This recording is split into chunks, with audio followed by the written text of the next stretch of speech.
ఒక detailed power point presentation అనేది కూడా రెడీ చేశాం. ఉత్తరాంధ్ర చరిత్రను మార్చబోయే క్షణం ఇంకొన్ని రోజుల్లో రాబోతుంది. దాదాపుగా 2200 ఎకరాల్లో 5000 క్రోర్స్ నిర్మాణ వ్యయంతో భోగాపురం గ్రీన్ఫీల్డ్ ఇంటర్నేషనల్ ఎయిర్పోర్ట్ అనేది రెడీ అయింది. ఇది ఇంకొన్ని రోజుల్లో లాంచ్ అవ్వబోతుంది.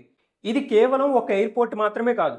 ఈ ఎయిర్పోర్ట్ని బేస్ చేసుకొని ఆ చుట్టుపక్కల ఐటీ కంపెనీస్, రానున్న లగ్జరీ హోటల్స్, అంతేకాకుండా ఈ ఎయిర్పోర్ట్ నుండి every year 6 million people travel చేస్తారు. So as a real estate ఇన్వెస్టర్స్గా మనం తెలుసుకోవాల్సింది ఏంటంటే, భోగాపురం ఎయిర్పోర్ట్ చుట్టుపక్కల ఉన్న airport influence areas, next IT growth corridors, Anandapuram highway corridor, Bheemili సరౌండింగ్స్లో ఏ ఏరియాస్ ఫ్యూచర్లో బాగా డెవలప్ అవుతాయి, ఎక్కడ మనం 1 రూపీ ఇన్వెస్ట్మెంట్ చేస్తే 2 రూపీస్ రిటర్న్ వస్తుంది అనేది డీటెయిల్డ్ ఫుల్ లెంత్ వీడియో అనేది యూట్యూబ్లో ఉంది.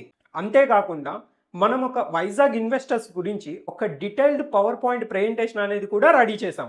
ఒకవేళ మీకు ఆ పవర్ పాయింట్ ప్రెజెంటేషన్ కావాలి అని మన ఇన్స్టాగ్రామ్ అకౌంట్ని ఫాలో చేసి మన యూట్యూబ్ ఛానల్ని కూడా సబ్స్క్రైబ్ చేసి ఇన్స్టాగ్రామ్ కామెంట్ బాక్స్లో వైజాగ్ పీపీటీ అని టైప్ చేసినట్లయితే మేము పర్సనల్గా ఆ పీపీటీ అనేది పంపించడం జరుగుతుంది.